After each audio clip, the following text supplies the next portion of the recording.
Good morning students. कल हमने आपको बताया था कॉम्प्लीमेंट ऑफ ए सेट, उसके बारे में बात की। हमने बात की difference of set. Complement of a set क्या था? Universal set minus that set. और डिफरेंस ऑफ सेट क्या था? Set of all those elements of first set that does not belong to the second set. जैसे मैं अगर ए minus B की बात करता हूँ तो ए माइनस बी का मतलब है set of all those elements of A that does not belongs to B. तो वो था डिफरेंस। फिर बात की मैंने कॉम्प्लीमेंट की। तो कॉम्प्लीमेंट क्या होता था? अगर एक सेट है ए तो कॉम्प्लीमेंट ऑफ ए डैश, इसको लिखते थे ना कॉम्प्लीमेंट ऑफ ए, जिसको मैं यहाँ पे कर रहा हूँ ए कॉम्प्लीमेंट। तो ए कॉम्प्लीमेंट का मतलब क्या था? Universal set minus element of that set A. तो आज हम बात करेंगे इनकी properties of complement of sets. तो सबसे पहले एक लॉ होता है कॉम्प्लीमेंट लॉ। कॉम्प्लीमेंट लॉ क्या है? ए यूनियन ए कॉम्प्लीमेंट किसके इक्वल होगा? यूनिवर्सल सेट के।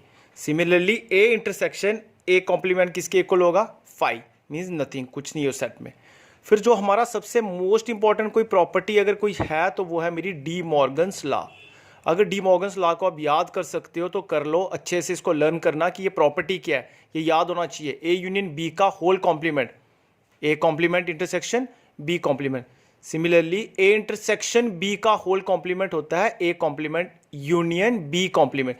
देखो यहाँ पे कॉम्प्लीमेंट से देखो चेंज क्या क्या हुआ, यूनियन क्या हो जाएगी? इंटरसेक्शन, यहाँ पे भी इंटरसेक्शन यूनियन, बाकी सेम है। तो इसका एक और प्रॉपर्टी है ए कॉम्प्लीमेंट का होल कॉम्प्लीमेंट वापिस ए एंड फाइव का complement universal set and universal set का कॉम्प्लीमेंट फाइव। ये कुछ प्रॉपर्टीज थी। तो ये क्वेश्चन है आपका एक्सरसाइज 1.5 का क्वेश्चन नंबर 4, जो बेस किस पे उस पे है, ये डी मॉर्गन्स लॉ पे, ये उस पे है। जैसे इसमें यूनिवर्सल सेट दिया हुआ आपको फ्रॉम एलिमेंट 1 to 9 और ए दिए हैं आपको 2 4 6 8 और बी के एलिमेंट है 2 3 5 7। तो हमें वेरीफाई करना है ए यूनियन बी का whole complement is equal to A complement intersection B complement. मैंने अभी कहा ना आपको कि डी मॉर्गन्स लॉ पे है। तो इसका फर्स्ट पार्ट है, सबसे पहले मेरे को ए यूनियन बी का होल कॉम्प्लीमेंट चाहिए। ए यूनियन बी का होल कॉम्प्लीमेंट लेने से पहले मुझे ए यूनियन बी भी तो पता होना चाहिए। तो सिंपल मैं यूनियन कर दूंगा, ये मेरी यूनियन आ गई। फिर मुझे क्या चाहिए? ए यूनियन बी का होल कॉम्प्लीमेंट। तो वो होगा क्या? यूनिवर्सल सेट में से ए यूनियन बी माइनस कर दो। यूनिवर्सल सेट में से ए यूनियन बी माइनस करने का मतलब है set of all those elements of U that does not belong to A union B, यानी यूनिवर्सल सेट के वो एलिमेंट्स जो ए यूनियन बी में नहीं है। तो देख लो जरा, 2 3 4 5 6 7 8 सब है, बस 1 और 9 नहीं है। तो ये आपका ए यूनियन बी का होल कॉम्प्लीमेंट आपका LHS आया। तो अब हमें क्या चाहिए? हमें चाहिए RHS। तो RHS आपका A complement intersection B complement. तो सबसे पहले मैंने ए कॉम्प्लीमेंट फाइंड किया, वो आया 1 3 5 7 एंड बी कॉम्प्लीमेंट फाइंड किया 1 4 6 8 9।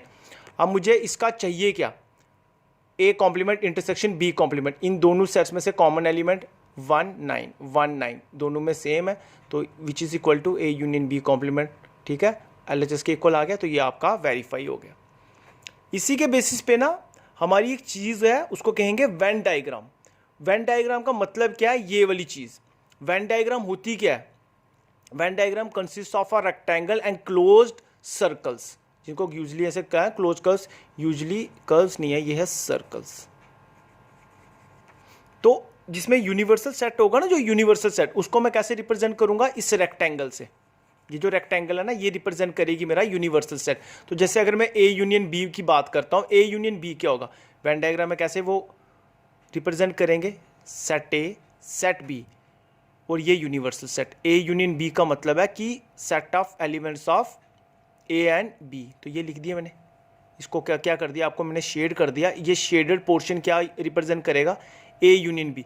तो similarly A intersection B, A और बी, और इनका ए इंटरसेक्शन बी का डेफिनेशन ही वही है कि उनका कॉमन, तो कॉमन रीजन इन दोनों में ये था ना, तो ये हमारा ए इंटरसेक्शन बी। तो ऐसे ही ए माइनस बी, अगर ए माइनस बी भी अगर मैं बताऊंगा वेन डायग्राम में, ए माइनस बी का मतलब होता है ना set of all those elements of A that does not belong to B. तो ये फिर A complement universal set minus A, ये ए सेट है, उसके बाहर वाला पोर्शन ए कॉम्प्लीमेंट। इसी के बेसिस पे एक क्वेश्चन है मेरा एक्सरसाइज 1.5 का फर्स्ट क्वेश्चन, क्वेश्चन नंबर 5 का फर्स्ट पार्ट। सेकंड पार्ट आप खुद करोगे, 4 पार्ट हैं, 3 पार्ट आप खुद करोगे। यहाँ पे बोला है ए यूनियन बी का होल कॉम्प्लीमेंट। तो ए यूनियन बी का होल कॉम्प्लीमेंट होता है universal set minus A union B. तो सबसे पहले ए यूनियन बी, इसका मतलब होगा इनको छोड़ के बाकी सारा। कॉम्प्लीमेंट का मतलब यही है ना, बाकी सारा आ गया यूनिवर्सल सेट, इन दोनों को छोड़ दिया, बाकी शेड कर दिया, तो ये मेरा आया ए यूनियन बी का होल कॉम्प्लीमेंट। तो आज के लिए इतना ही। इसके बाद लास्ट एक्सरसाइज इसकी 1.6 इंपॉर्टेंट एक्सरसाइज है, बस वो करेंगे फिर आपका सेट्स खत्म। एक मिसलिनियस भी है, तो मिसलिनियस आपके लिए खुद का होमवर्क है, क्योंकि वो सारे एक्सरसाइज का मिक्सचर है, तो आप खुद करोगे। That's all.